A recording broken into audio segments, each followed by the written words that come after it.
Hello guys, Art-Teeves here. This is the third and final video of my improvisation series that covers the process of texturing the Stylized Lionfish Boat in Substance Painter. Let's get started. The boat model, currently at around 15k polygons, falls into the mid-poly category based on its workflow. Further optimization could reduce the polygon count to approximately 9k. The classification of polygon count can be subjective. Some vehicles with up to 80k polygons are sometimes considered low poly. However, given the substantial optimization potential of my boat, it's more appropriate to consider it mid-poly.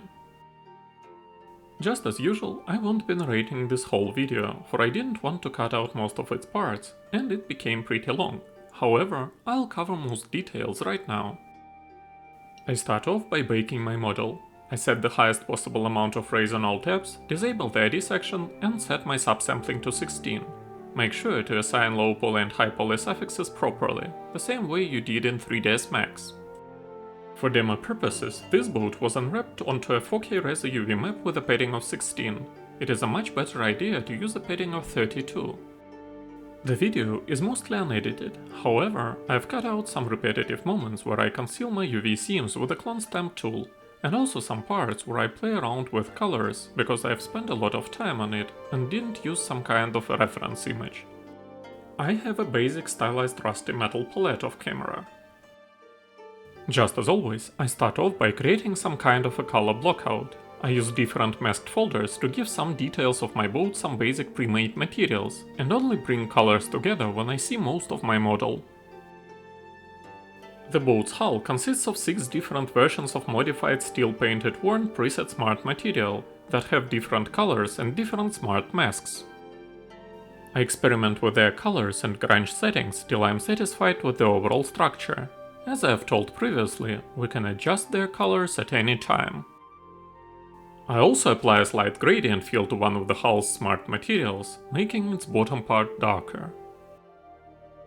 Then I simply duplicate the general boat hull folder and use its altered version to color all frames, making them darker than the rest of the boat. Make sure to alter your environment settings and light maps now and then to see how your model performs in different conditions.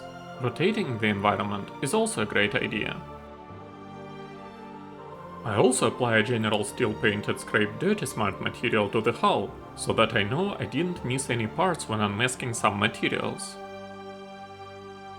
I duplicate the boat's main material folder, reduce its height and use the follow along path tool to create some panel borders. Then I create several instances of the same material, set their height to 0, give them different colors and use them to paint some panels on the bow of my boat.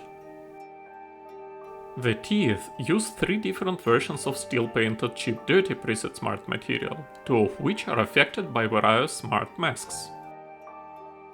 The eyes rely on plastic dusty smart material. I use black and white versions of the same material.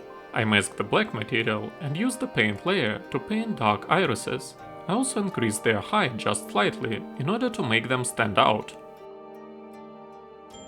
Rivets are colored with a steel-painted cheap dirty smart material that has its color fill layer switched off, so there's only a modified metal part remaining.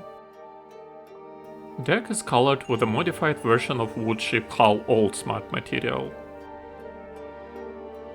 The rope is created with the help of 2 separate fill layers, one of which has a negative height value and is masked with fibers 2 grunge. Make sure to increase its styling and alter its rotation slightly. Windows and portholes receive plastic dusty smart material. Next I go to the texture set settings menu and enable an emissive channel. I activate emission for my main glass layer, and also for some corresponding dust and dirt layers. Both dust and dirt shall have dark emission, in order to block emission from the layer they cover. All UV seams are covered by using the paint layer, with all of its blending options set to pass through, and also by using the clone stamp tool. I've edited out most boring parts of the video, where I paint something over UV seams. The Live Boy is made by combining 2 different versions of plastic grainy soft smart material. Obviously we want to increase the tiling of its bumps.